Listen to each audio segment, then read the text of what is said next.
Newt, the owner of the Bazaar Between Time and one of the most powerful individuals in the Risk-A-Ring universe.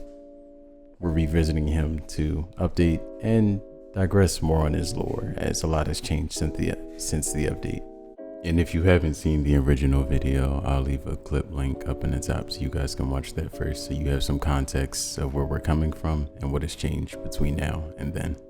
But moving right along to the lore log for Newt that reveals plenty of information, it reads, "There was a sudden flash of white, blue, and green as the pod of time newts, 200 strong, burst through the walls of the occulsion and into the slipstream. They relaxed as they re-entered their natural habitat. The currents of the slipstream were strong, but they were much stronger. With magnetic webs, the newts propelled themselves at amazing speeds. They all swam effortlessly and gracefully, all but one. 50 meters behind the pod, a lone newt struggled to keep up. With a defective left arm, atrophied and bent, he didn't have the same capabilities as his brothers and sisters. The group ignored his struggles as they continued down the stream. Soon, the pod was completely out of sight, and he was all alone in the darkness of the slipstream. Slowly, a smile creeped onto the face of the blind, disfigured Newt. Finally, unbeknownst to his brethren, he knew of a secret place nearby, and he didn't want them to find out. He dove deep between two boulders and into a long, dark tunnel. He passed through the tunnel and surfaced on the other side. Compared to the roaring of the slipstream, this place was seemingly silent. His smile grew wider. A tide pool. The tension in the newt's body began to fade. It's been a very long day, and he could really use the rest. The tide pool was completely removed from the currents of the slipstream and from the abuse of his pod. He began to float along the surface. The newt had been here hundreds of times before, but each time he fell deeper and deeper in love. His mind drifted to his experiments, and it felt like he was near a breakthrough with some of his tinctures. With his mind preoccupied, he didn't notice some of the changes had taken place since his last visit.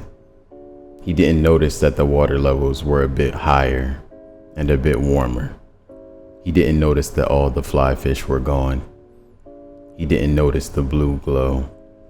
He didn't notice the long, pale arms grasping in the depths below. Okay, amazing lore log. It confirms so much of what we were saying in the original video.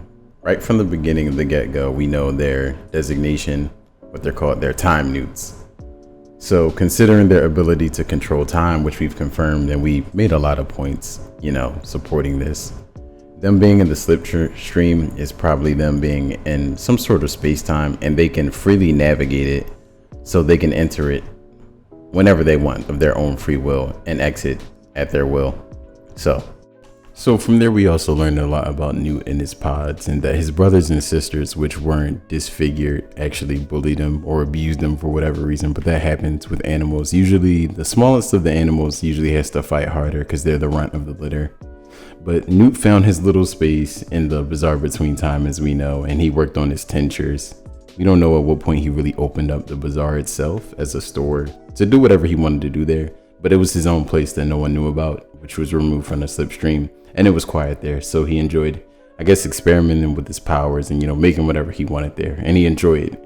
He had enjoyed it. The quiet, the serenity, and probably just being there by himself overall. But the most interesting part of this lore log, and just the designation of the Bazaar Between Time, is its location is the end of the lore log, when it talks about the pale, grasping hands that reach out from the abyss at the bottom of the bazaar. We're assuming that these hands or whatever is down there ate the fly fish because they all disappeared without Newt really noticing. So we could have another clue to another secret boss or another secret realm that we'll get in the DLC, so keep your eyes open for that. But when you're in the Bazaar Between Time, you can't really see these. You can't really see the bottom of the bazaar. It's really cloudy. It's not really clear to see what's down there. So it's another really interesting piece that probably will lead us to encounter another transcendent entity and I always love encountering them in the Risk of Rain universe because they're always really cool, really powerful, and they usually have interesting lore logs attached to them. So let me guys know what you think about the Newt, his lore, and what the pale hands grasping in the abyss could be. Like, sub, share, and I'll see you guys next time. Peace.